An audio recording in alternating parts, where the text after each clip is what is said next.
Ẹ kálẹ́, mo kí wa káàbọ̀ sí orí ètò JAMB UTME series. So pẹ̀lú ògo Ọlọ́run bá a máa mú ní kánmọ́kánmọ́. So torí àkókò tó ti lọ, mo kí wa púpọ̀ fún àwa tí a darapọ̀ mẹ́tò mo dẹ̀ rọ̀ wá láti fi ètò náà sọwọ́ sí àwọn tí a lérò pé wọ́n bùkátà sí. So pàápàá jùlọ àwọn ọmọ tó yẹ kí wọ́n wà ní GSS 3 àti àwọn tó wà ní SS1 dé SS3. Ó ṣe pàtàkì tí wọ́n bá lè kó láti ilẹ̀ láti ìsìn yìí lọ, yóò wúlò fún wọn ní ọ̀pọ̀lọpọ̀. So kí Ọlọ́run bá kí ó fi yé ẹnìkọ̀ọ̀kan wa. So lágbára Ọlọ́run bá a máa mú ní kánmọ́kánmọ́. So tẹ́ ẹ bá gbàgbé ẹ rí i pé ní ibi tá a dúró sí lánàá, lẹ́yìn ìgbà tí a sọ ìtumọ̀ set gẹ́gẹ́ bí well-defined collection of well-defined objects. So tá a dẹ̀ ṣàlàyé àwọn ìpín oríṣiríṣi tàbí àwọn oríṣiríṣi set tá a ní gẹ́gẹ́ bí universal set àti bẹ́ẹ̀ bẹ́ẹ̀ lọ. So ibi tá a dúró sí òun náà ni De Morgan's theorem. Òun náà ni De Morgan's theorem. Mo dẹ̀ ṣàlàyé fún wa pé De Morgan's theorem yóò ó ń sọ àjọṣe eléyìí tó wà láàrin kíni o tó wà láàrin complement, union àti intersection. Ó sọ àjọṣe tó wà láàrin complement, union àti intersection. Kí ni De Morgan's theorem yẹn náà sọ? Òun náà ni pé tí n bá ní complement union set méjì tó ti yẹ bá complement union set méjì yóò mọ fún mi ní kíni o yóò mọ fún mi ní intersection complement wọn tó ti yẹ mi bá gẹ́gẹ́ bá kan náà wẹ̀ pé complement intersection set méjì òun náà mọ fún mi ní kíni o òun náà mọ fún mi ní union complement wọn bó ti yé wa báyìí. So òun náà ni pé kíni o tí n bá ní A union B complement kèmọ́ dára mi láàmú yóò mọ jẹ́ kíni o A complement intersection B complement. Bákan náà wẹ̀ A intersection B complement òun náà mọ fún mi ní kíni o A complement union B complement. Alẹ́ là ń pè ní kíni o De Morgan's theorem. Nínú àwọn òwe mìíràn wọ́n ń pè ní kíni De Morgan's law. Ṣùgbọ́n ká tó tẹ̀síwájú ẹ rí pé a ṣàlàyé ipe kíni o níbi kíni níbi Venn diagram òun láti bẹ̀rẹ̀. But ká tó tẹ̀síwájú lórí rẹ̀ ẹ jẹ́ kí n fún wa ní àwọn àpẹẹrẹ eléyìí tó yẹ pé yóò ṣe kíni o á tiẹ̀ lè lo àwọn De Morgan's law yìí nítòótọ́ àlò lánàá bẹ̀ tí yóò tún lè ṣe kíni o yóò mọ jẹ́ bí ìránnilétí fún wa ká tó bọ́ sí agbami Venn diagram. So òun náà ni pé kíni ká pé universal set mi bá jẹ́ 1 2 3 ẹ mọ́ gbàgbé a ní tá bá ti ní ellipsis yìí ìtumọ̀ náà ni pé nọ́mbà wọn sì tẹ̀síwájú ó dórí 10 ajá sí pé tá à ń sọ nísìnyí báyìí pé nọ́mbà yẹn wá látòrí 1 dórí kíni o dórí 10 nọ́mbà yẹn wá látòrí 1 dórí 10. So tí èmi tó bá jẹ́ odd numbers between 1 and 10. Tí B mi tó jẹ́ kíni o prime numbers between 1 and 10. So tí bèrè wá sọ pé kíni o prove De Morgan's theorem. So prove De Morgan's theorem. Wọ́n lè mọ́ gbé wá nínú ìbéèrè pé proof De Morgan's theorem but wọ́n lè fún wa ní àwọn kankan bí a lè sìn mú ní tí if A complement intersection B complement is equal to 20 gẹ́gẹ́ bí àpẹẹrẹ tó ti bá tàbí tí wọ́n pè is equal to empty set gẹ́gẹ́ bí àpẹẹrẹ. Tí ìbéèrè náà wá sọ fún wa pé kí ni o ká wá A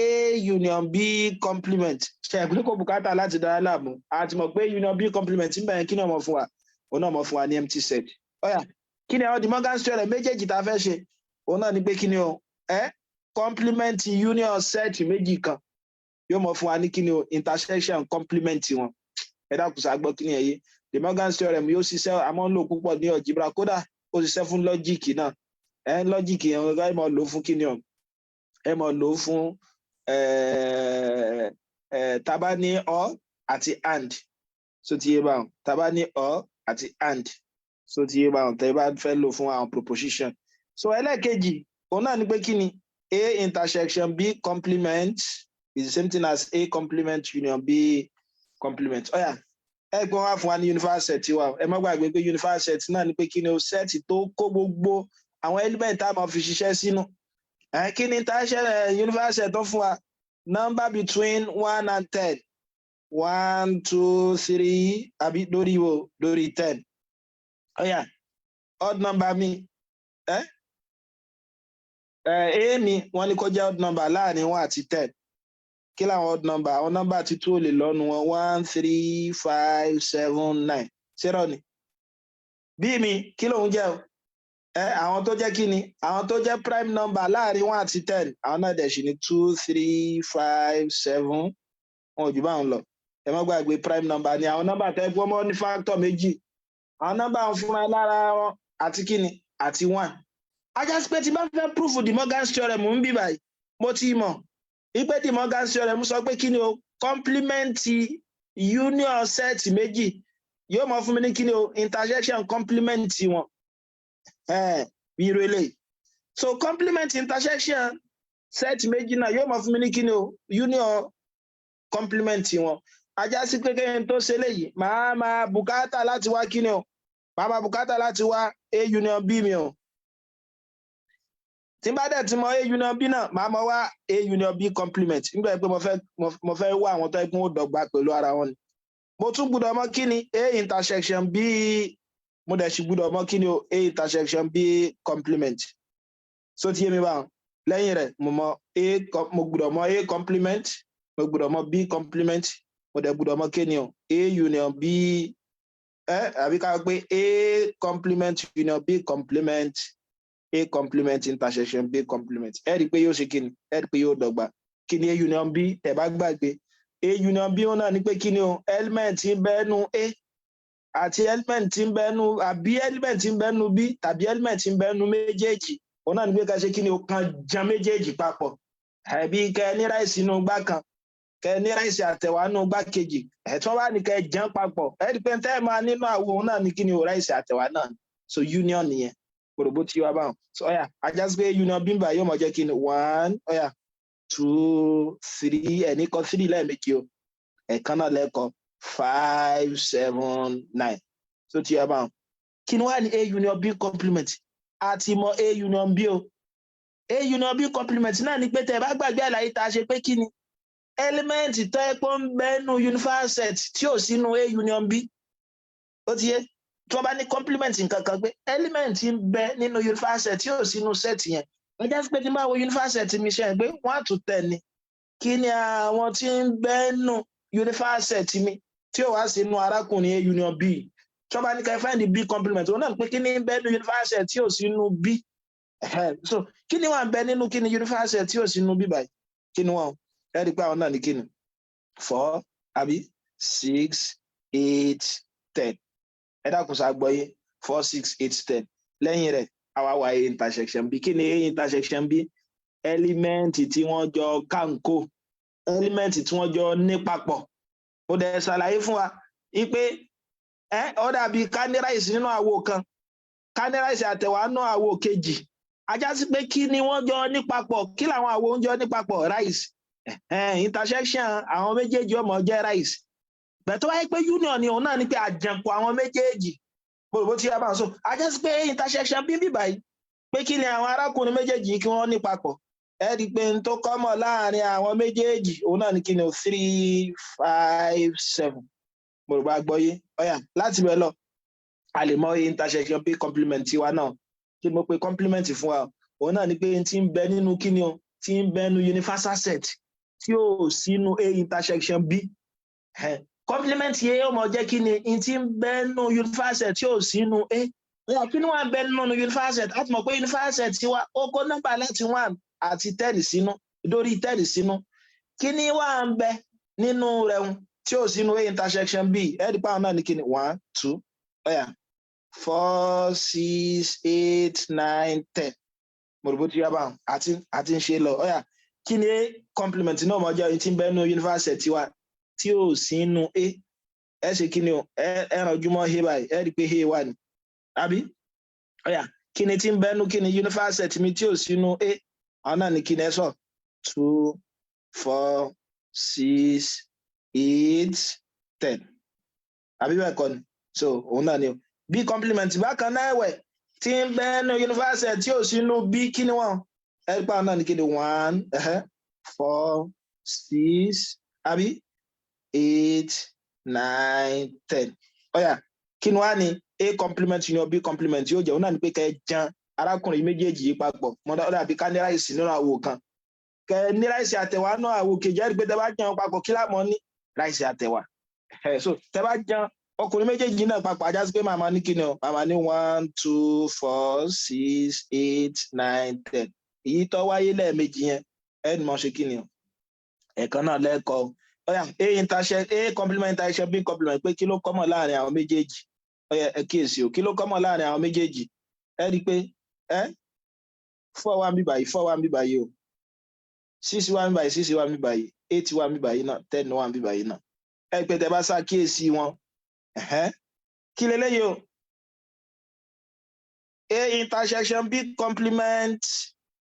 òun náà ni pé kí ni complement intersection set A àti B yẹn ẹ rí i pé ó ń dọ́gba pẹ̀lú kí ni o union complement wọn kí dẹ̀ sì ni wọ́n ẹ ti gbé wọn papọ̀ ẹ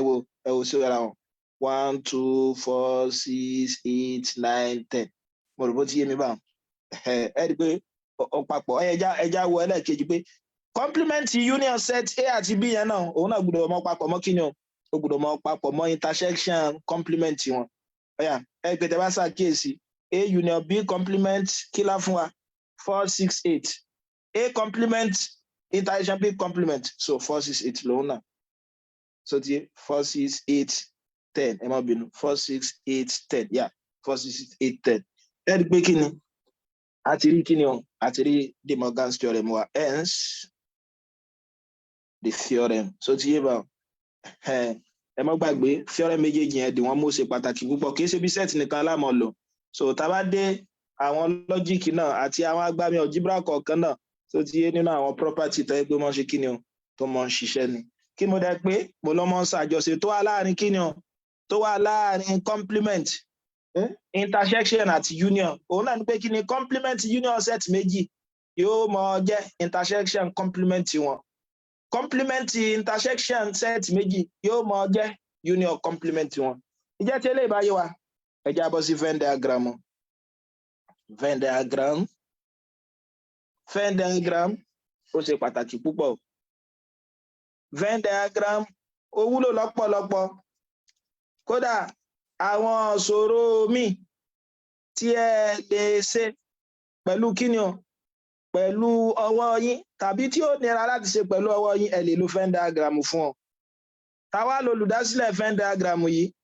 òun náà ni ọ̀jọ̀gbọ́n John Venn wọ́n wáyé ní 1834 dé 1923 àbùkátà láti mọ iye ọdún tí wọ́n wáyé o ṣùgbọ́n ọ̀dà kàmẹ́ tó ṣe kíni tó dálẹ̀ wọ́n lẹ́ni tó bá ní kíni o ẹni tó bá mọ iye wúrà náà là ń ṣe kíni là ń tà fún nígbà pé òun ló ní ẹja fún ní orí iye rẹ̀. Venn diagram yìí in tí ọ̀jọ̀gbọ́n Venn yìí ṣe náà ni pé kíni o ó ní universal set wa a máa represent ẹ̀ pẹ̀lú square tàbí ká pé rectangle so tí ẹ bá yóò máa represent universal set ó ṣàlàyé pé tá bá ní set yìí o set dà gẹ́gẹ́ bí ká ní circle àwọn circle yẹn tó wá wà nù kí ni square tó jẹ́ àgbálá ayé mo rò bó ti ń bá ajá sí pé tí mo kọ yìí universal set ni o tí bá ní nǹkan kan nínú rẹ̀ báyìí circle yìí òun náà ní set o ajá sí pé tí bá nírú mi náà set ni o ẹ̀rí pàtí mo kó irú àwọn kan báyìí tá bá ti bá rú nǹkan báyìí pàdé o òun náà ní kí ni òun là ń pè ní Venn diagram ta ló dálẹ̀ John Venn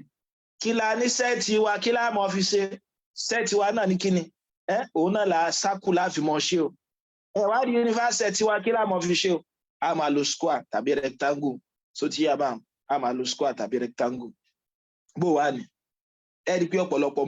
wọ́n máa ń dààmú lórí kí ló kọ ní orí iṣẹ́ yìí ó máa ń nira fọ́pọ̀lọpọ̀ òun ló sì rọ̀ jù kódà yàtọ̀ sí pọ́rọ̀ ó tún dùn ó dùn mọ̀yànràn ìmọ̀ràn yìí ni o gẹ́gẹ́ bẹ́ẹ̀ ni ó sì mọ̀ rí nínú táwọn ṣe kí ni o eléyìí tí ó gbajúmọ̀ tí wọ́n mọ̀ béèrè lọ́wọ́ wa òun náà ni tí a ń pè ní kí ni o tí a ń pè ní two Venn diagram tó bá ní two Venn diagram òun náà ni pé two sẹ́ẹ̀tì méjì lẹ́ẹ̀fì mọ́ ṣiṣẹ́ tó ti ẹ báyìí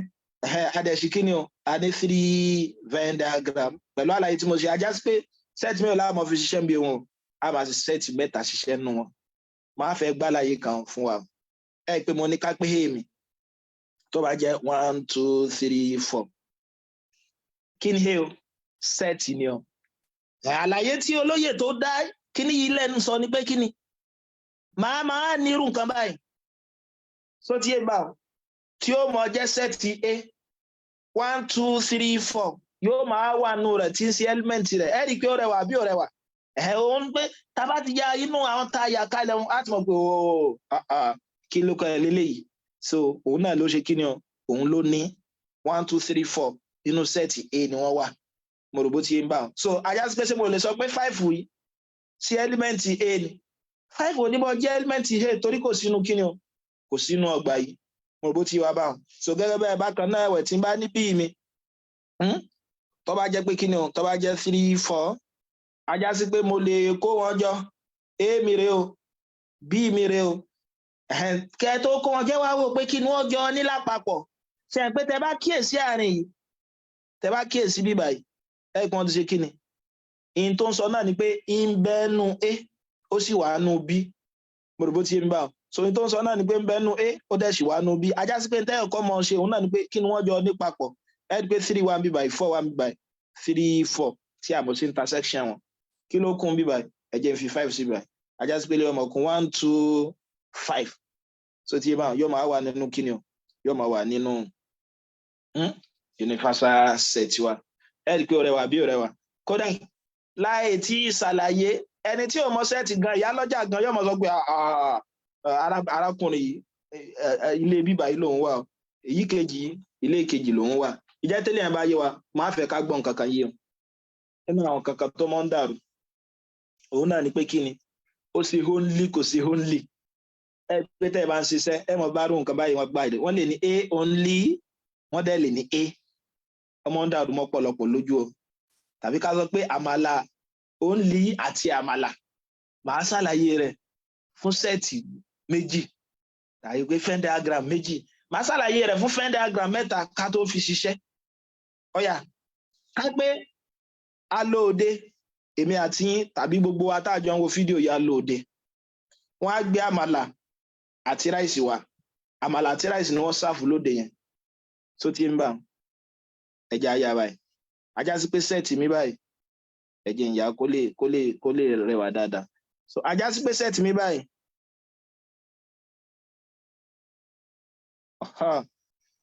so ajá sí pé sẹ́ẹ̀tì mi báyìí ní ìsìn kápá pélé yìí ní àmàlà àbí àmàlà ń bọ̀ ẹ má bínú ẹ jẹ́ ń tún so kápá pélé yìí ní àmàlà àdẹ̀pélé yìí ní kíni o àpélé yìí ní rice mo rò bó ti yé ń bà kápá wọn fi nọ́mbà yìí sí 4 3 5 ibi àwíládé yìí o ẹ rí i pé nínú tí wọ́n ń dàrú mọ́ pọ̀lọpọ̀ lójú òun náà ni pé kí ni àmàlà àti àmàlà only ṣe pé yàtọ̀ wà láàrin ẹni tó jẹ àmàlà tí wọ́n bá fi only sí àti àmàlà only ṣe pé tá a bá fẹ́ tu òun náà ni pé kí ni o àmàlà àti àmàlà lásán ọyẹ yìí náà fi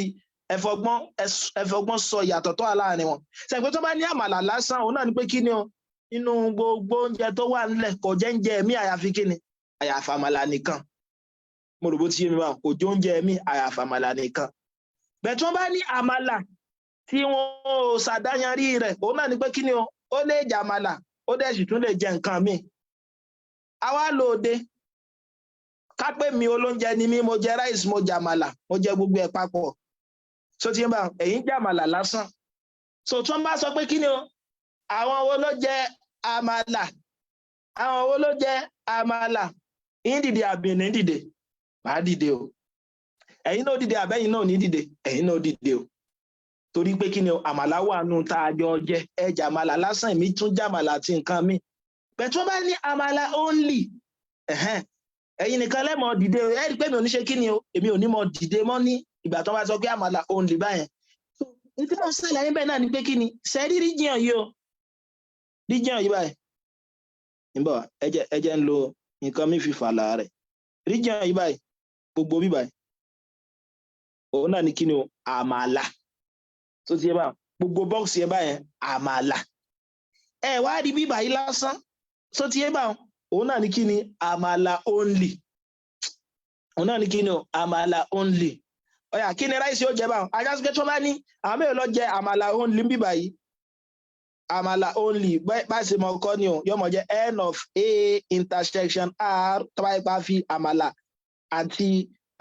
ráìsì wa fi ṣe a àti r respectively so tiẹ̀ so ìtumọ̀ yẹn náà ni pé kí ni àmàlà lásán lèmi jẹ o kò sí ráìsì nù tí mo jẹ so àmàlà only sì yóò máa jẹ kí ni o yóò mọ jẹ 4 so tiẹ̀ báwọn bẹ́ẹ̀ tí wọn ò bá ṣàdáyẹn rí rẹ̀ tó bá ní àmàlà number of àmàlà ẹ mọ̀ sọ pé n of a so kí ni mo wá ní number of àmàlà gbogbo àwọn tó wà nù bọ́ọ̀sì yóò máa jẹ kí ni o 4 plus 3 tó jẹ 7 ọ̀yà pẹ̀lú àlàyé tí mo ṣe wọn ta ni wàá sọ rice only kápá fẹ́ kóun náà ní set notation yóò mọ̀ jẹ number of a intersection r a wà kàmọ̀ sàmàlà òun náà ni pé èmi ò jẹ àmàlà rice lásán ni mo jẹ ọ̀yà kí ni rice only ń sìn òun náà ló ẹ̀rí pé ó dá dúró òun náà ni rice only mímí bá yóò jẹ kí ni o yóò jẹ 5 so ti bá bẹ́ẹ̀ tó bá ní rice tí wọ́n bá fi only sí ajá sí pé tó jẹ méjèèjì náà ṣe kí ni o yóò dìde pẹ̀lú àlàyé tí mo ṣe hùn yóò máa jẹ kí ni o n of rice kí ni ó máa jẹ báwọn 5 plus 3 eléyìí tó jẹ 8 ooo ẹ dákun sóyè wa tí wọ́n bá ní àmàlà tí wọn ò bá fi only sí tí wọ́n bá dákọ sẹ́ẹ̀tì kan tí wọ́n bá fi only sí yóò mọ bá gbogbo ohun tó wà nínú kíni rí gbogbo ohun tó wà nínú kíni o gbogbo ohun tó wà nínú region yẹn yóò mọ bá wí so tiẹ̀ bẹ́ẹ̀ tí wọ́n bá ti fi only sí kò ní mọ bá gbogbo region yẹn wí èyí tó dá dúró bíbá yìí nìkan náà ni ọmọ ṣe kíni o òní ọmọ bá wí eléyìí tó jẹ́ pé 4 ní bíbá yìí mo rò bóyá wa báwọn so láti mọ̀ pé àmàlà only jẹ́ 4 àmàlà 4 plus 3 rice only ẹ̀rí pé òun ló dá dúró 5 rice 5 plus 3 mo rò bó ti yá báwọn bẹ́ẹ̀ tó bá ní rice and àmàlà ńkọ́ bó láti mọ̀ kọ rice and àmàlà àwọn òkò oúnjẹ bíi tèmi báyìí wípé n of rice intersection àmàlà yóò mọ jẹ́ kíni ní tó wà láàrin 3 so ti máa ẹ rí i pé ó ṣe kíni àwọn méjèèjì jọ ní papọ̀ ẹ dákun sa agbálà yẹn yé ọgbọ́n yẹn náà láfi àṣẹ kíni láfi ṣe ẹlẹ́ẹ̀kẹta ó yẹ já gbọ́ mẹ́ta náà yìí ajá sí pé kápó oúnjẹ wá pé mẹ́ta nísìn rice àmàlà àti fùfú rice àmàlà àti fùfú ẹ rí i pé mẹ́ta láàní báyìí àbí ẹ má gbàgbé o a máa gbé sínú yunifásitì wa báyìí so rice àmàlà àti kíni o àti fùfú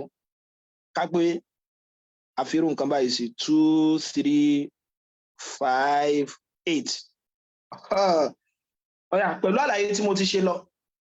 a ti mọ̀ pé tí wọ́n bá ní rice tí wọ́n bá ti fi hàn lè sí kí ni mo pé o gbogbo àwọn region yẹn ajá sí pé region rice ni region àmàlà ni gbogbo ibi tí sákù yẹn bá kó sínú àmàlà ni gbogbo tí region fùfú yìí bá kó sínú fùfú ni o tó bá yọ pé fùfú o gbogbo àwọn tó wà ní region yẹn lẹ́rò papọ̀ bẹ́ẹ̀ tó bá ní fùfú only èyí tó dá wà yìí bàbá ń dágọ̀ yìí eléyìí òun nìkan náà lẹ́ṣẹ̀ kí ni o òun nìkan náà lẹ́rù sí mo rò bó ti yé wa báyìí ọ̀yà ẹja máa bàṣẹ́ ẹ̀ lọ bó wà ní pẹ̀lú àlàyé tí mo ṣe yẹn kí ni wà ní number of àmàlà only rice only bó lẹ́sẹ̀ mọ́ kọ rice only yóò máa jẹ́ n of what n of rice intersection àmàlà intersection fùfú ẹ máa ṣe kí ni ẹ mọ̀ fún àwọn méjèèjì ní compliment túmọ̀ eléyìí ni pé rice lásán lè mí jẹ́ o èèyàn mélòó á jẹ rice lásán 5 so ti yé bá bẹ́ẹ̀ tó bá ní number of rice n of rice tó òfin only sí òun náà ni pé gbogbo àwọn tó wà ní region yìí pátápátá lẹ́rù papọ̀ yóò máa jẹ́ kí ni o 5 plus 3 plus 5 plus 2 so ti yé bá òun máa jẹ́ kí ni 15 ọ̀yà lágbọ̀n bẹ̀rún náà kí ni number of àmàlà only ó jẹ́ bó láti máa kọ àmàlà only yóò mọ jẹ́ intersection mẹ́tẹ̀ẹ̀ta bẹ̀tà fáwọn méjèèjì yòókù ní kí ni complement àmàlà nìkan ni ò ní gba complement ọ̀yà kí ló wọ́n mọ jẹ́ o yóò mọ jẹ́ 6 àmàlà only òun nìkan ni ó dágọ́ bẹ̀tà wọ́n bá wọ pé number of àmàlà ẹ mọ ọrọ̀ gbogbo àwọn tí ń bẹnu region àmàlà papọ̀ kí ni wọ́n 3 plus 6 plus 5 plus 8 mo rò bó ti yẹ about 13 19 22 ọ̀yà ẹja tó ṣe number of fufu only bó láti mọ ọkọ number of fufu only r intersection a intersection f àwọn méjèèjì burúkú yóò gba complement ọ̀yà èdè wa jẹ́ 7 àbí number of fufu ńkọ́ gbogbo àwọn tí ń bẹ nínú region fufu so ti yóò máa jẹ́ 2 plus 5 plus 8 plus 7 tí ń jẹ́ 22 ọ̀yà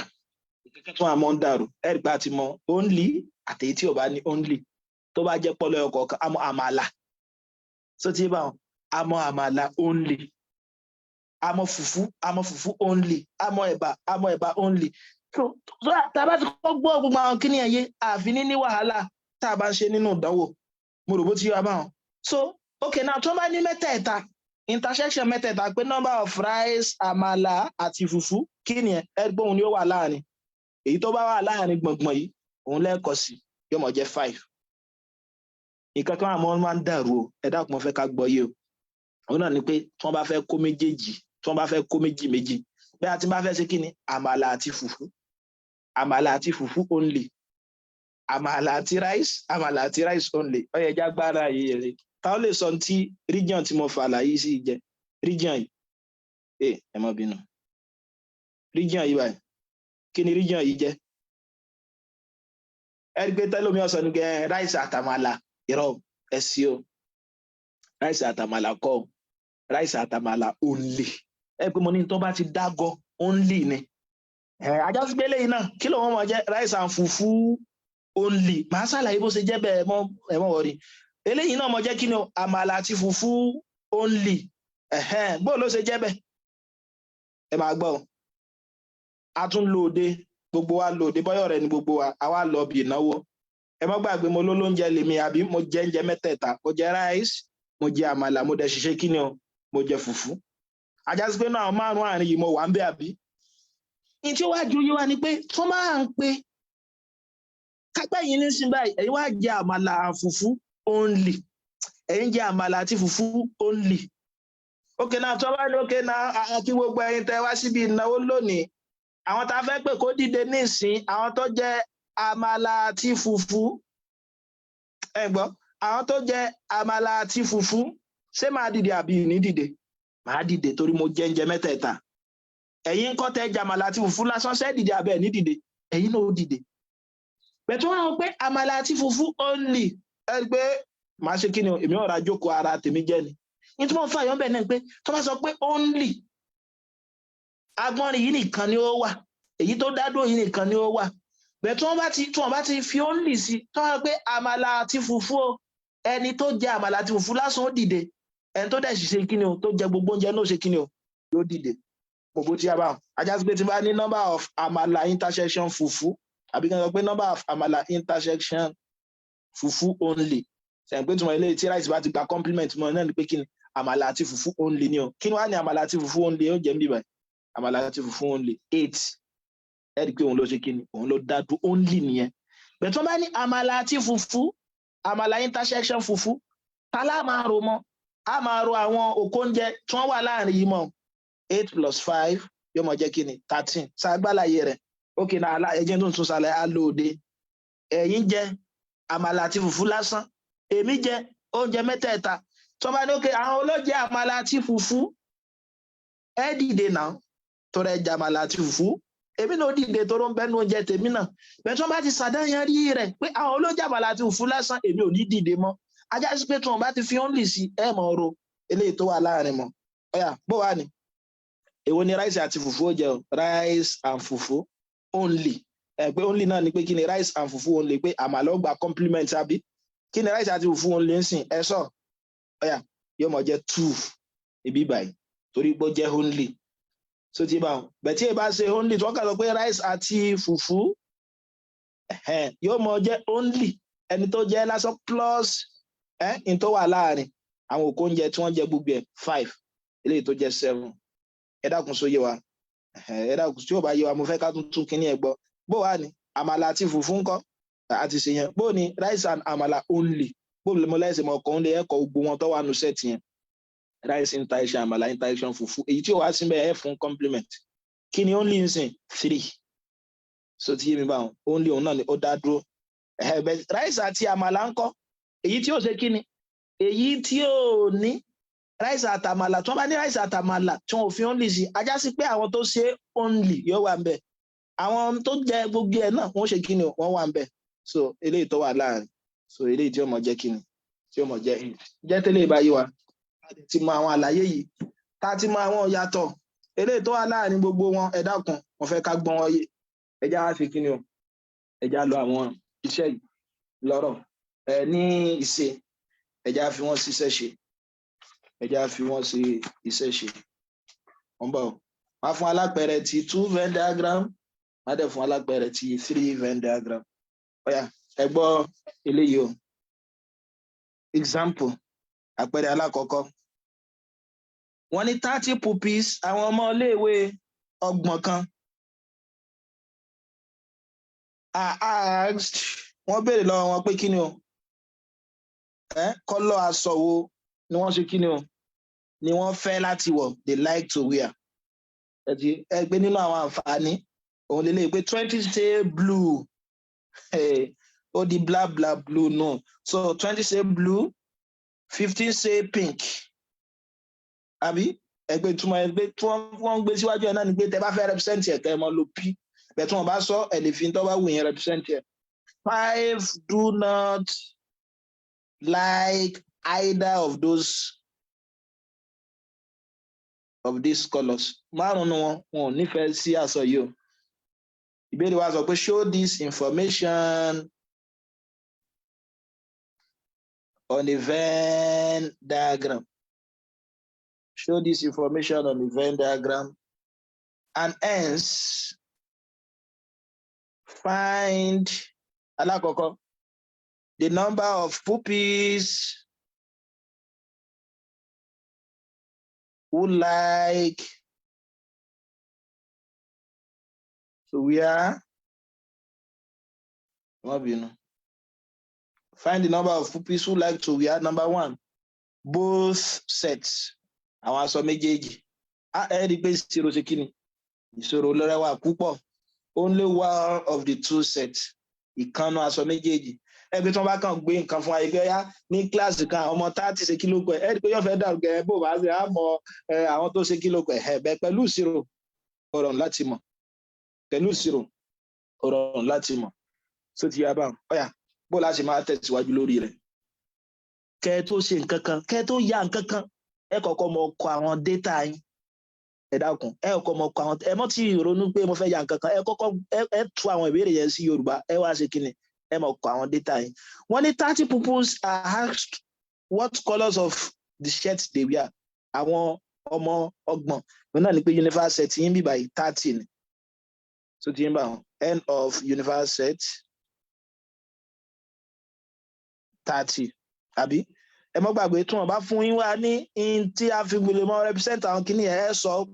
bóyá nísìnyí wọn ò sọ pé wọn ò fi p síwájú pink tí wọ́n p tí wọ́n fi síwájú pink náà ni pé kí pink yẹn mọ jẹ́ p ṣe ẹ̀bẹ̀ tí wọ́n bá kọ́ ẹ̀ máa sọ pé let kìíní kan represent let p represent pink bẹ̀ẹ̀ ìgbà tí wọ́n ti sọ fún wa bùkátà láti kọ́ ọmọ so tiẹ̀ wọ́n ní 20 say blue ṣe pé blue yàtọ̀ sí blue only so blue yẹn pé end of blue yóò mọ̀ jẹ́ 20 bó mo lẹ́sẹ̀ mọ̀ kọ number of blue only tẹ́ bá fẹ́ kọ number of blue only yóò mọ̀ jẹ́ n intersection b n b intersection what p ẹ wá fún p ní complement bẹ́ẹ̀ tí wọ́n ò fi only sí b ni wọ́n fi sí ẹ kọ 20 115 say pink bó máa ṣe kọ yín náà n of p is equal to 15 àbí and 5 do not like either of these colours 5 do not like either of these colours àwọn márùn-ún wọn ò ṣe kí ni o wọn ò nífẹ̀ẹ́ sí kọ́lọ̀ yá rárá bó lẹ́sẹ̀ kọyún àpé end of b union p complement so tí wà ẹ pé tá bá jẹun gbogbo wọn papọ̀ ẹni tí ò tiẹ̀ nífẹ̀ẹ́ sí kọ́ wo aṣọ méjèèjì yẹn márùn ni wọ́n àbí show this information ẹ wá sẹ́lẹ̀ show rẹ̀ ní Venn diagram ẹ pé tẹ bá ṣàkíyèsí rẹ̀ set mélòó la ní o a ní set méjì pẹ̀lú àlàyé tí mo ṣe tá bá ní set méjì ajá sí pé box mélòó la nù circle mélòó la mọ̀ ní circle méjì yóò máa wà nínú kíni o wọ́n máa wà nínú square ọ̀yà tó bá ṣe mi lèmi kọ́kọ́ yá àná tó ti yé ọ̀yà mo á lè yá kí ló kọ sí mo lè yá eléyìí sí eléyìí tí ẹ̀jẹ̀ tí ń sọ pé kí ló kọ eléyìí wa tó ti yá báwọn ẹ̀já máa fi ṣiṣẹ́ lọ ẹ máa bọ̀ lọ síbi àwọn paramítà ilẹ̀ ọ̀kọ̀ọ̀kan ẹ mọ́ gbàgbé ẹ mọ́ ti yà kankan tẹ́ fi kọ́ báyìí ẹ kí mo ti kọ́kọ́ kọ́ náà mo ti kọ àwọn data yẹn jáde náà àwọn àkọ́kọ́ lọ ẹ wò pé tí wọ́n kọ́ fún wa ní universal set wáyé dìgbọ́n fún wa universal set 30 lẹ́yìn tẹ́ bá ti kọ universal set tán tí wọ́n bá fún yín ẹ mọ́ wọ́rí lẹ́yìn tẹ́ bá ti kọ universal set tán ẹ wá wò pé tí wọ́n fún yín ní àwọn tí wọ́n jẹ́ méjèèjì àbáwọn tó jẹ́ bí intersection àwọn méjèèjì tó yẹ pé 2 Venn diagram lẹ́fìn iṣẹ́ ẹ wò pé tí wọ́n fún yín ní intersection set méjèèjì tó yẹ pé 3 Venn diagram lẹ́fìn iṣẹ́ ẹ wò pé tí wọ́n fún yín ní intersection mẹ́tẹ̀ẹ̀ta tí wọ́n fún wa ní intersection méjèèjì wọn fún wa tí wọ́n bá ti fún wa a wá fi x represent x so ti yà bá wọn á ní kí ni o n of b is equal to 20 ẹ má gbàgbé mo ní n of b yàtọ̀ sí 20 n of b only ṣe pé 20 yìí mo máa gbé sí ṣé mo lè kọ́ sí bíbáyìí tí má kọ́ sí bíbáyìí mi ìgbà o torí kí la sọ pé region yóò mọ jẹ́ only ṣẹ̀gbá sọ pé region yìí only ló wọ́n mọ jẹ́ bẹ̀ tí wọ́n bá sọ pé wọ́n bá fún wa tí wọn ò fi only sí ajá sí pé wọ́n mọ bá àwọn méjèèjì wí gbogbo ohun tó wà nù bíbáyìí òun náà ni wọ́n ṣe kí ni o òun náà ló kó sínú tí wọ́n bá ti kọ́ tí wọ́n bá ti fi only sí òun náà ló ń kó sínú ajá sí pé x yìí nínú 20 yẹn ẹ̀ẹ̀kan ní gbèsè bíbá ìtàn yóò mọ jẹ́ 20 minus x ẹ dákun só yé wa báwọn bó ló ṣe jẹ́ bẹ́ẹ̀ àwa méjèèjì ẹ̀yin wọ aṣọ blue lásán ẹ má bínú ẹja kọ blue sí bíbá kádẹ́sì kọ p sí bíbá so n of blue wá jẹ́ 20 àbí n of p jẹ́ 15 ẹ̀yin wọ aṣọ blue nìkan èmi wọ aṣọ méjèèjì wọ́n á ní àwọn olówó aṣọ blue lásán wọ́n á fún wa pé àwọn tó wọ aṣọ blue 20 ṣe pé ó kó mi sínú èmi tí mo wọ méjèèjì ó dẹ̀ sì kẹ́yìn tẹ wọyọ̀ kan nìkan sínú ayé tẹ̀yìn sí nìkan leléyìí ayé yín nìkan leléyìí ajá sí pé a lè fún ẹ̀yin nìkan ní 20 a máa yọ tọ̀dọ̀ tèmi kó ń bẹ̀ àwọn máa méjì lòdì wọ́n fún alámàlà 20 èmi ti mú x kílẹ̀ yín ọmọ mú tó ti yé bá so wọ́n fún alámàlà 10 èmi ti mú méjì mélòó lẹ́yìn ọmọ mú 8 bó lẹ́sìn pọ̀ pé 8 20 minus 2 èmi ti mú x ẹnu 20 bóòlà yóò ṣe mélòó lẹ́yìn ọmọ 20 minus x so ti yá bá wọn ajá sí pé lẹ́yìn náà ọmọ jẹ́ ń gbọ́ ẹ pé p ni wọ́n fún wa a lè kọ́ 15 yẹn sí bíbáyìí torí túmọ̀ p is equal to 15 ni pé gbogbo tó wà ní region yìí ni wọ́n jọ ní so ilé ọmọ àjẹ kí ni o 15 minus x ẹ dákun sá gbálà yẹn yìí bẹ̀tẹ̀ èyí tí ò wọ nǹkan kan nù bẹ̀ náírà ìta ló wọ́n wà ìta rẹ̀ ni ó wà gbọdọ̀ ti yá bá wọn ìta rẹ̀ ni ó wà ọ̀yà àti lè ṣiṣẹ́ wa báyìí o ẹ rí i pé kẹ́ tó lọ ibi iṣẹ́ yín gan náà òun náà ni pé kí ni o tó bá ṣe mí lẹ́yìn máa kọ́kọ́ wá x yìí náà mo ti mọ̀ pé gbogbo kíní eléyìí gbogbo tó bá wà ní box yẹn kí nìyẹn universal set ni o ajá sí pé tí n bá ro 20 minus x plus 15 minus x plus 5 ó gbọ́dọ̀ mọ equal sí kíni ó gbọ́dọ̀ mọ equal sí 30 mo rò bó ti ń bá ajá sí pé s minus s òun jẹ́ 0 20 plus 15 35 plus 5 40 yóò mọ jẹ́ 40 minus x equal to 30 ajá sí pé x mi yóò mọ jẹ́ 10 so tó bá ṣe mí lẹ́yìn ni mo lè tún diagram mi yà ó ajá sí pé eléyìí sìn tí x mi bá ti jẹ́ 20 tó bá ṣe mí ẹtì mo lè tún yà tẹ́ ẹ bá dẹ̀ tún yà bùkátà láti tún yà nínú exam nínú JAMB ń gbọ́ yẹ pé objective ni so eléyìí b 20 eléyìí p 15 mo ti mọ x mi pọ̀ jẹ́ kí ni o 10 eléyìí 15 minus s ní tẹ́lẹ̀ tó bá jẹ́ pé 15 minus 10 nísìnyí yóò mọ jẹ́ 5 eléyìí 20 minus s ní tẹ́lẹ̀ so 20 minus 10 nísìnyí yóò mọ jẹ́ kí ni yóò mọ jẹ́ 10 eléyìí ló mọ jẹ́ 5 ẹ rí i pé tẹ́ bá padà ro gbogbo tó wà nù bọ́ọ̀sì yìí papọ̀ kí ni ó mọ fún wa ẹ tìrì ẹ gbé ọmọ fún wa ní 20 so ti yé wa eléyìí ló mọ fún wa ní kí ni 15 kí ni ìbéèrè wa sọ ìbéèrè sọ pé kí ni o both sets number of people that wear both sets tẹ́ bá fẹ́ kọ́ ní set bó lẹ́sìn mọ́ kọ́ that is a number of b intersection p kí ni ẹ 10 ni ẹ rí pé òun lọ́wọ́ méjèèjì mo rò bó ti yé mi bá òun lọ́wọ́ méjèèjì kí ni ìbéèrè kejì sọ only one of the two shirts only one of the two shirts only one of the two shirts náà ni pé kí ni o number of P only plus what number of blue only so ti yé bá blue only bó la fẹ́ kọ́ ní set yóò máa jẹ́ kí ni o n of P intersection B complement plus n of P intersection B complement ilé wa gba complement so ti yé bá ọ̀yà kí wàá lélẹ̀ 10 àbí ká gbé kí ni 5 plus 10 yóò bọ̀ fún wa ní 15 so ti yé bá ẹ pé àwọn tó wọ àwọn lọ́yọ̀ kọ̀ọ̀kan ni 10 plus 5 òní méjì lélẹ̀ ẹ dákun ṣe àgbálá èèyàn yé ẹ jẹ́ fún wa ní fún oní 3 Venn diagram kò lè rárá tẹ bá ti ṣe kí ni o tẹ bá ti kọ́kọ́ tú sí Yorùbá náà ẹ kọ́kọ́ tú sí Yorùbá náà so òun náà nìyẹn ọ̀yà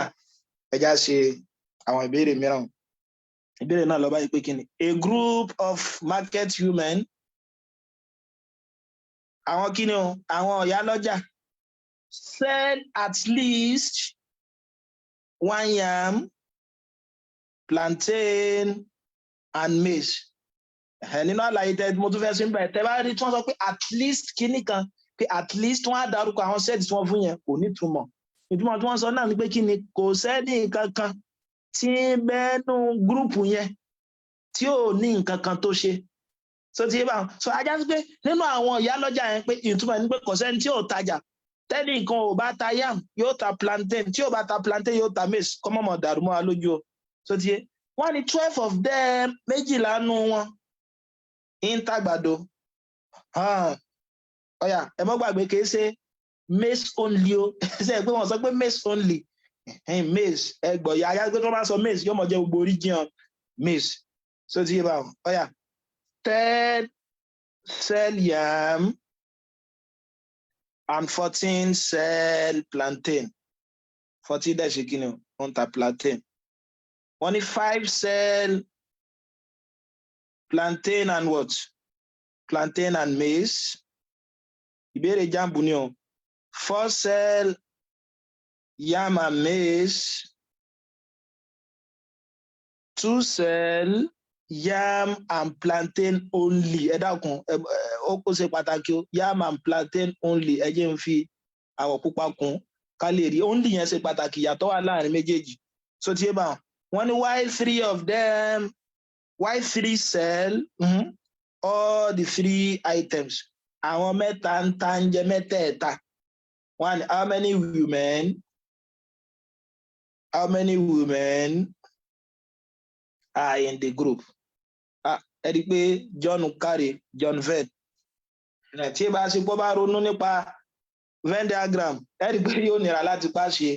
irú àwọn iṣẹ́ ìpapọ̀ kí ni mo lẹ́yìn ọkọ̀ mọ̀ ṣe ẹ mọ́ tí ìyá Venn diagram ẹ mọ́ tí ìyá kankan nítorí ní kẹ́yìn kọ́kọ́ data yín jáde àwọn kọ́kọ́ data wá jáde ṣùgbọ́n mo lẹ́wọ́ pé sí kí ni àwọn sẹ́ẹ̀tì mélòó wọn fún wa sẹ́ẹ̀tì mẹ́ta a ní rice a ní ẹ mọ́ bínú mo fẹ́ràn rice ni a ní yam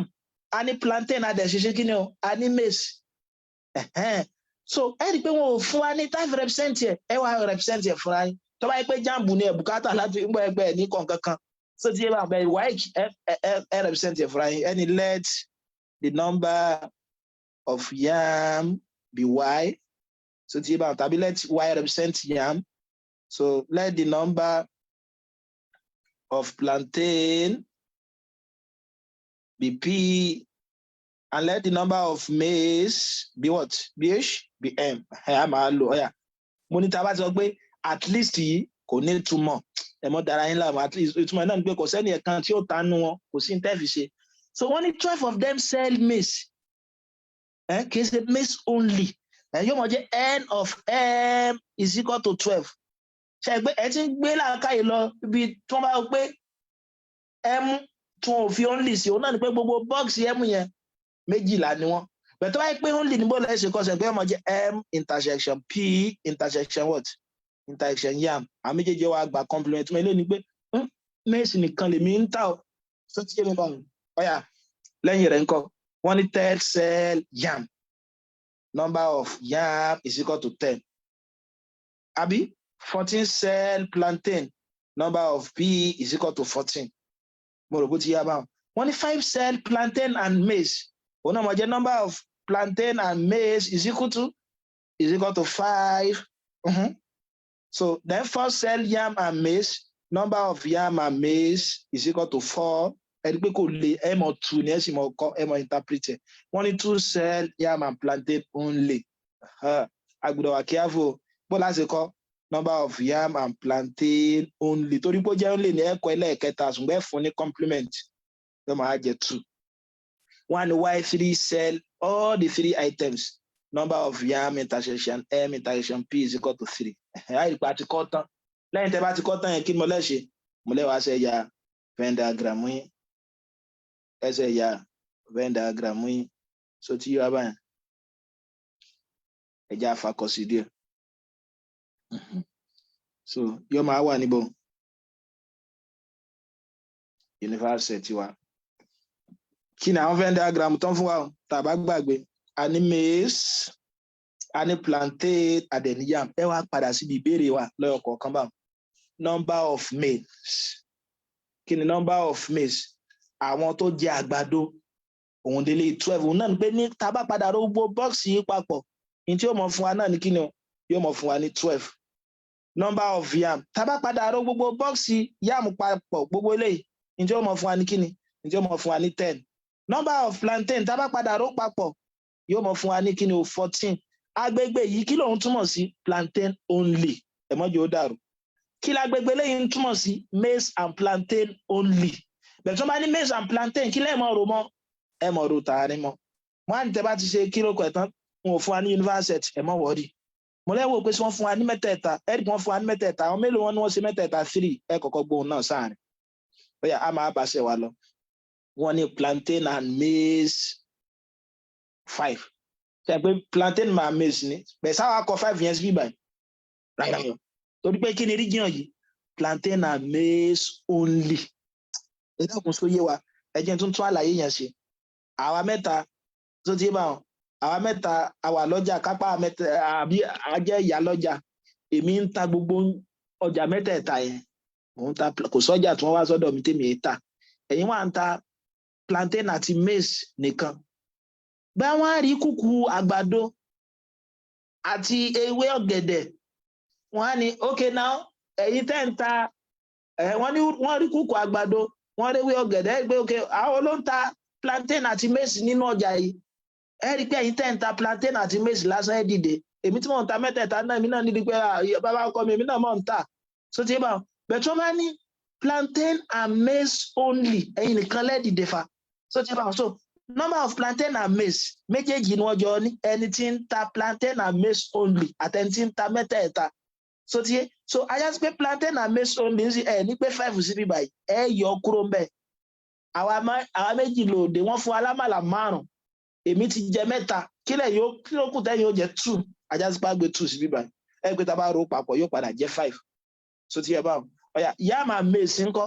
kì í ṣe ó yàtọ̀ sí yam and maize only yam and maize yóò mọ kó sínú yam and maize only tí ń ṣe region yìí àtàwọn tó jẹ mẹ́tẹ̀ẹ̀ta ó ti pé àyẹ̀ mélòó lọ́jà àgbàdo àti iṣu lásán tẹ̀pẹ́ yìí nìkan lẹ́dìde èyàn mélòó lọ́jà àgbàdo àti iṣu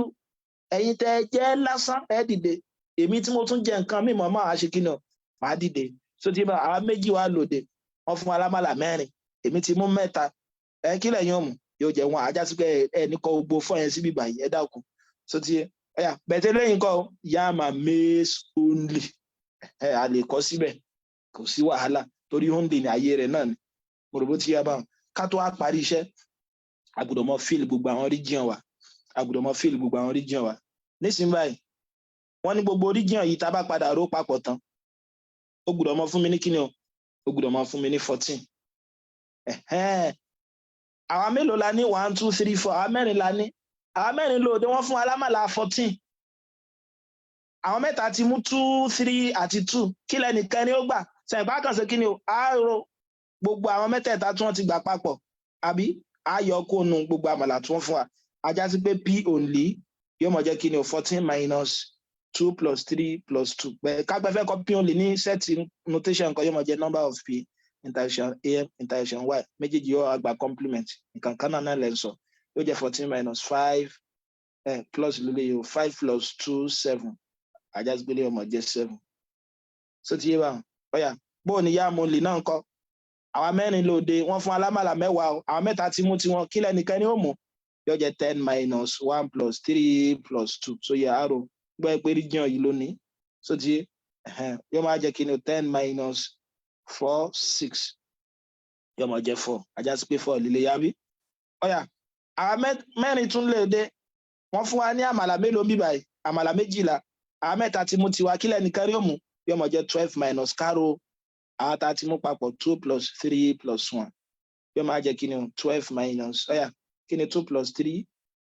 5 6 so ilé ọmọ á jẹ́ 6 ajá sí pé 6 ni ó wà ń bí báyìí ẹ rí pé mo ti parí rẹ̀ tán kí ni ìbéèrè wa sọ ìbéèrè wa sọ pé kí ni o how many women are in the group kí ni how many women are in the group unified set yàtọ̀ pé gbogbo àwọn tó wà nínú kí ni o gbogbo àwọn tó wà nínú bí báyìí ni wọ́n fẹ́ ká wá so ti dé bá so náà ni unified set so pé the total number of women àwọn ìyá lọ́jà in the group is equal to ẹ lè sọ pé n of unified set ẹ wá rò gbogbo wọn papọ̀ yóò jẹ́ 6 plus 2 plus 3 plus 7 plus 2 plus 1 plus 4 8 àbí 11 18 20 25 so ti ajá sí pé 25 women ló wà ń bẹ̀ ẹ pé ó dùn mọ̀rọ̀ ìmọ̀ràn yìí só lè kò lè o ẹ rí pé kò lè bóòní ẹja sí eléyìí náà sí eléyìí fẹ́ bẹ́ẹ̀ tí mo fẹ́ ká sí torí ẹ dó wọn lè mọ́ gbèrú rẹ̀ jáde fún wa ní WAEC ní JAMB bẹ́ẹ̀ torí àwọn ọ̀rẹ́ wa tí wọ́n fẹ́ ṣe WAEC tàbí ẹlòmíì tó ṣe ń gbọ́ set fúngbà àkọ́kọ́ dá ká sí eléyìí tó tún lè díẹ̀ yìí ṣùgbọ́n kò lè bẹ́ẹ̀ tó kàn tẹ́ bá ti farabalẹ̀ ṣe wọ́n ní in a survey of 290 newspaper àwọn ìwé ìròyìn 290 readers ajá sí pé kí ni 290 yẹn túmọ̀ sí universal set so only 181 of them read the Daily Times àwọn 181 nu wọn ka Daily Times 142 read the Guardian àwọn 142 ka Guardian àbí ẹ mọ́ gbàgbé tí wọ́n bá ti fi ń lì sí ẹ dákun tí wọ́n ń dá wa lálẹ́ nìyẹn kọ́kọ́ gbọ́ yàtọ̀ wọn yìí o so 117 read Punch and each reads at least one of the 3 papers mo ní ẹ mọ́jọ́ mọ́ dàbí mọ́ lójú tó wá gbé at least ìtumọ̀ náà ni pé kò sẹ́ni kankan nù jọun tí ò ka pépà kò ní ìtumọ̀ kankan wọ́n kàn fẹ́ fi ṣàlàyé fún wa bẹ́ẹ̀ ni torí ẹlòmíì yóò á fi 1 sínú gbogbo irọ́ wọn if 75 tó wáyé pé 75 nù wọn if 75 read the Daily Times and the Guardian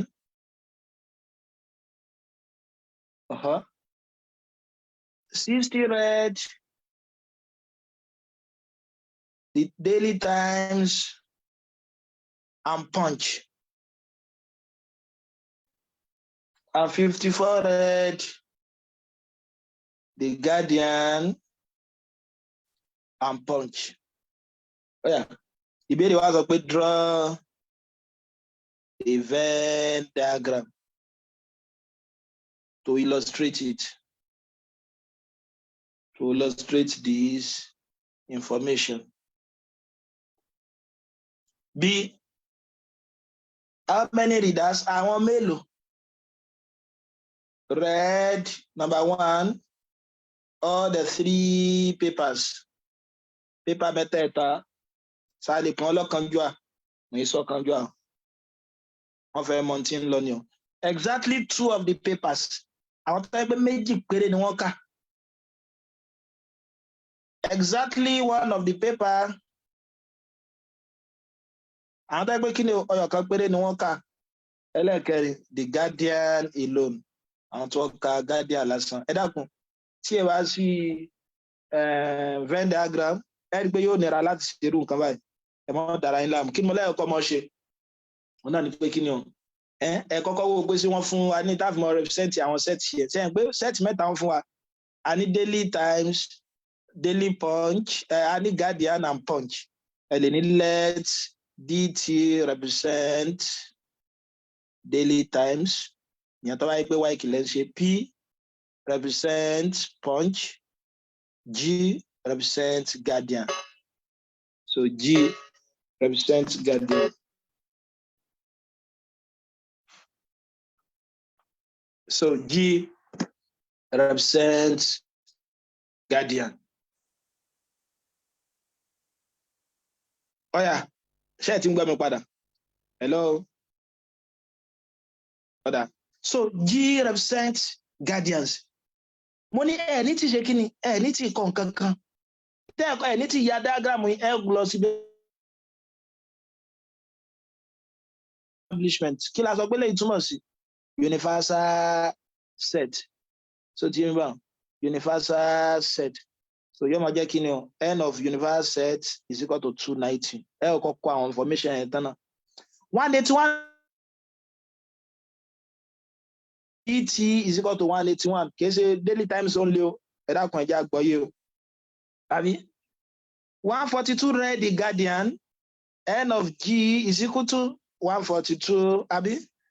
117 read punch. 7. And each reads at least one of the 3 papers. Ẹ mọ̀ dára yín la mo ní kò ní túmọ̀ kankan tí wọ́n fẹ́ kẹ̀sí tí wọ́n kàn sára ẹni pé kò sẹ́ni kankan nínú àwọn 290 yẹn tí ò ka pépà kankan ẹ ní kankan tẹ́ fẹ́ fi ṣe ẹ kàn gbọ́ yé bẹ́ẹ̀. One if 75 read the Daily Times and the Guardian. Daily Times intersection Guardian mélòó ni wọ́n pè wọ́n 75 ló ti yé 75 oh yeah 60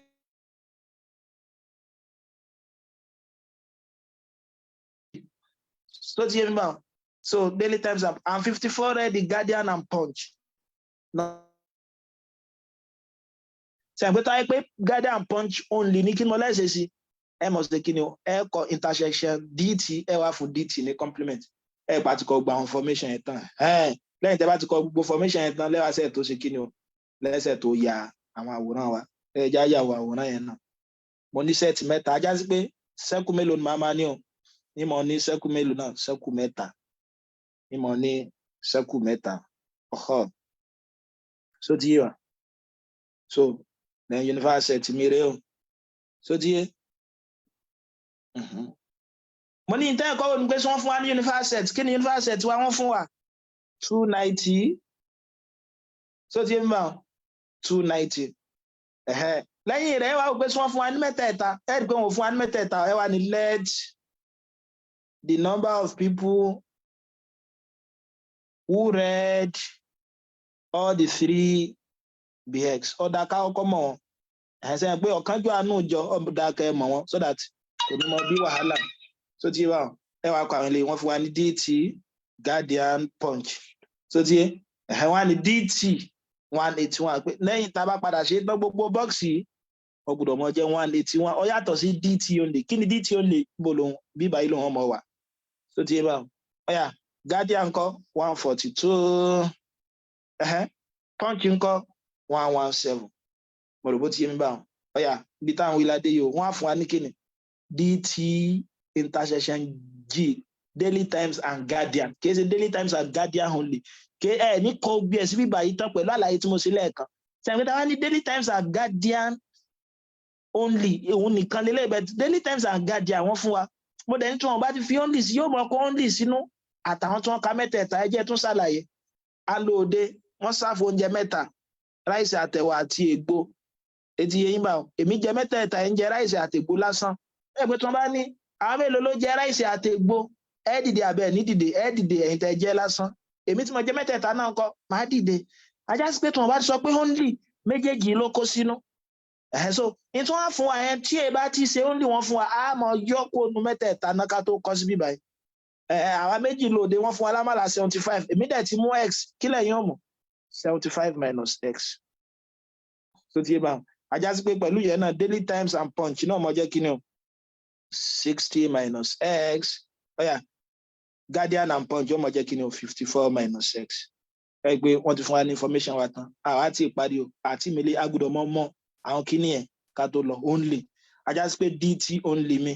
níbí báyìí. Òun náà ni pé kíni ẹ pé region mélòó ló constitute eléyìí? Region mẹ́rin. Region mẹ́rin ló constitute. Àwọn mẹ́rin lòdì wọ́n fún alámọ̀lá àwọn 81 àwọn mẹ́ta ti mú tiẹ̀. Bó láti mọ tèmi ò mú 181 minus ní táwọn mẹ́tẹ̀ẹ̀ta ti mú 75 minus x plus s plus 60 minus x. So ti ma eléyìí àti eléyìí ò gẹ̀rẹ̀ àwọn àbí yóò mọ jẹ́ 181 minus 75 plus 60. So one kí ni ẹ̀? So 135. So ti ma yóò mọ jẹ́ 135 minus x. The open bracket yóò mọ jẹ́ 181 minus 135 plus x. 181 minus 135 eléyìí jẹ́ 6 àbí eléyìí jẹ́ 4 ajá sí pé 46 plus x. Ẹ dákun ajá sí pé 46 plus x ni ó wà ń bí báyìí. Ọ̀yà ẹja tó ṣe kejì náà guardian only ńkọ́ g only. Bó ní ká pé n bá fẹ́ kọ g only n bá fẹ́ fi set notation kọ́kọ́ yóò jẹ́ n of dt intersection g intersection p. Òun náà ni pé àwọn méjèèjì arákùnrin méjèèjì àwọn nìkan ló gba complement wọn pé guardian nìkan ló kà. Ọ̀yà nígbà ó jẹ́ pé òun lélẹ́yìí àwọn mẹ́rin lòdì wọ́n fún alámọ̀lá 142 àwọn mẹ́ta ti mú kí lẹ́nìkan ni ó mú àárọ̀ táwa ti mú papọ̀ á yọ kó nu gbogbo tí wọ́n fún wa 142 minus 75 minus x plus x plus 54 minus x. Ẹ parakùnrin méjèèjì yóò gẹ̀rẹ̀ wọn yóò jẹ́ 142 minus kí ni 75 minus plus 54 75 54 9 yóò jẹ́ 129 minus times minus plus x. Ẹ gbé tẹ́ bá ṣí ilẹ̀ no minus ni àti sílẹ̀ yóò jẹ́ 142 minus 129 plus x. Kí ni 142 minus 129 eléyìí jẹ́ 3 àbí? So yóò wá ó jẹ́ 3 eléyìí kún so yóò máa jẹ́ 13 plus x. Ọ̀yà ẹja ṣe ẹlẹ́ẹ̀kẹta náà region kẹta punch only. Kí ni punch only ní oúnjẹ pẹ̀lú àlàyé tí mo ṣe? Àwa mẹ́ta lóde wọ́n fún alámọ̀lá 117. Ọ̀yà so bó bá ti mọ ẹlẹ́ẹ̀kẹta ìyẹn àwọn mẹ́tẹ̀ẹ̀ta tó ti gbà ń yọ kó nu kí ni o kó nu gbogbo tó fún wa plus 54 minus x eléyìí àti eléyìí ní ó gẹ̀rẹ̀ wọn yóò máa jẹ́ 117 minus 60 plus 54 114 minus x àbí yóò máa jẹ́ kí ni o 117 minus 114 plus x so yóò minus times minus plus yóò máa jẹ́ kí ni o 3 plus x. Bí táwọn wíwá dé yìí o a mọ̀ pé 13 plus x dé yìí o àbí eléyìí dẹ́ ṣe kí ni eléyìí fún wa ní 3 plus x. Lẹ́yìn rẹ̀ báyìí ọlọ́run ti bá a ṣeun x la fẹ́ wá nísìn torí wọ́n ti fún wa ní universal set. Mo dẹ̀ mọ̀ pé universal set náà ni pé gbogbo elements tó wà under consideration tó ti yé ajá sí pé tí n bá ṣe kí ni tí n bá ro gbogbo àwọn arákùnrin yìí papọ̀ gbogbo tó wà nínú region yìí papọ̀ ó gbọ́dọ̀ mọ́ fún mi ní 290 tó ti yé ajá sí pé tí n bá ti mọ̀ bẹ́ẹ̀ màá máa ní kí ni o 14 plus x 46 plus x plus bóyá kọ́ máa dá aláàmú ẹ jẹ́ n kọ́pì kíní ẹ̀ wá ká má mọ̀ lọ ká má bọ̀ ní gbogbo ìgbà ká má mọ̀ lọ ká má bọ̀ ní gbogbo ìgbà n táwọn wa lọ Sókótó ti wà ní àpò Sókótó wa báyìí bóyá yóò máa jẹ́ 46 plus x plus 75 minus x plus x plus 60 minus x plus 54 minus x plus 13 plus x plus 3 plus x yóò mọ̀ fún wa ní kíni 290 torí gbogbo tó bá wà nínú kíni o gbogbo region yìí pátá wọ́n mọ̀ fún wa ní kíni àti sọ pé square wa kí la fi mọ́ ń ṣe àmọ́ fi ń ṣe universal set ni. Ọ̀yà tábàrú gbogbo ẹ̀ papọ̀ minus x cancel minus x àbí minus x cancel minus x minus x cancel minus x ẹ já ara àwọn yòókù papọ̀ 46 plus 75 so 121 àbí 121 plus 60 181 181 plus 54 135 135 plus 16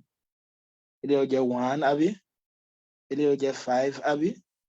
1 ajá gbé mọ́ jẹ́ 151 plus x equal to 290 x ó máa jẹ́ 290 minus 151 Kí ni 290 minus 151 bí báyìí? This is 9. Àbí bẹ́ẹ̀ kọ́ ni? Eléyìí kún kí ni o? Eléyìí kún 839. Ajá sí px mi ọmọ jẹ́ 39. Tó bá ṣe mi lẹ́ni kí n tó bọ́ síbi iṣẹ́ gan, màá wá tún àwọn diagram mi yà. Ń gbé S nígbà mo ti mọ̀ pé S mi ti jẹ́ 39. Màá gbé S sí kó jẹ́ 39. Ẹja tún yẹ báyìí. Tó ti yẹ. Ọ̀yà X mi ti jẹ́ 39, ajá sí pé 39 lélẹ́yìí ó jẹ́. Into nǹkan 39. Tó ti yẹ. Eléyìí ó máa jẹ́ 13 plus 39. Kí ni 13 plus 39? 2 àbí 52. Eléyìí ó máa jẹ́ 52 bá. Eléyìí ó jẹ́ 54 minus 39. So 15 àbí? So ti yẹ. 3 plus 39, eléyìí ó máa jẹ́ 41. 46 plus 39, eléyìí ó jẹ́ 5 àbí? So kí ló kù? So 85. Gbogbo eléyìí ó jẹ́ 85. Mo rò bó ti yé mi báwọn. 60 minus 39 bí báyìí. Kí ni 60 minus 39 ó jẹ́? 121. Then 75 minus 39. 75, 39. So ti yé. So eléyìí ó jẹ́ kí ni 6, 36. Ẹ̀pà tí mo go box wa tán. A wá lọ síbi kí ni? A lọ síbi ìbéèrè wa báyìí. Kí ni ìbéèrè alákọ̀ọ́kọ́ sọ? Ẹ gbé ìbéèrè alákọ̀ọ́kọ́, ẹ jẹ́ ń gbé àwọn ìbéèrè yẹn náà wá. So that ká lè dáhùn. A ti kọ́kọ́ parí ìbéèrè alákọ̀ọ́kọ́. Wọ́n ní ká ṣe kí ni o? Ká wá àwọn tó yẹ kó jẹ́ kí ni o? Wọ́n ní ká represent ẹ̀ ní Venn diagram. A sì ti ṣe. A dẹ̀ ti ṣe. Ẹ jẹ́ ń tún. Mo fẹ́ gbé ìbéèrè yẹn wá ni o. Oh yeah. So all the three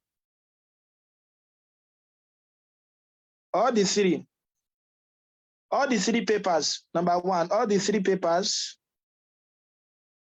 and pé ìtọ́ bá wà láàrin nìyẹn. Bó lẹ ti fẹ́ kọ́ ní set notation, and tẹ̀ bá mọ̀ kọ́ ní set notation, ẹ̀ máa wò ẹ̀kọ́ lọ́lọ́rọ̀ náà. Ṣùgbọ́n òun náà ni pé P intersection G intersection DT. Òun náà ni 39. Ẹ pé ìtòsí mẹ́tẹ̀ẹ̀ta náà lélẹ̀. Sẹ́rí léyìí ọyọ kọ̀ọ̀kan ni. Àwọn eléyìí méjì ni wọ́n. Méjì. Èyí tó wà láàrin ẹ̀ mẹ́ta ni. So ti yé. Ìbéèrè ẹlẹ́ẹ̀kejì wọ́n ní kí ni exactly 2 of the paper.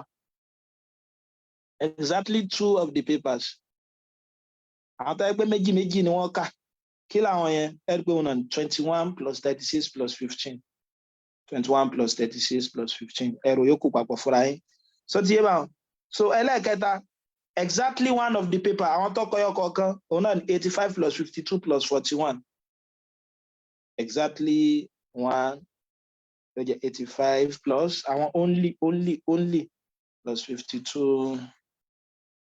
plus 41. Ẹ̀rọ papọ̀ ń tá sábà jẹ́ òun ni. So number 4, wọ́n á ní the guardian alone. Ta ni ó sọ tí the guardian alone jẹ́ fún wa? The guardian alone máa jẹ́ kí ni 52.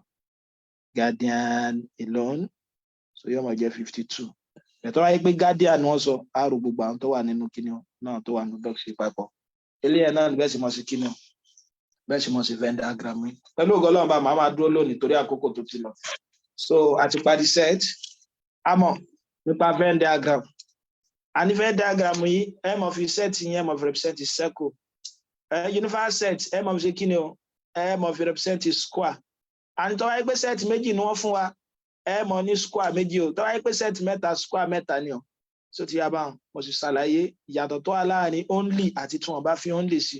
Ọ̀dẹ̀ sọ bẹ́ẹ̀ sì mọ̀ ṣe àṣàwọn béèrè lórí rẹ̀ lóṣìṣẹ́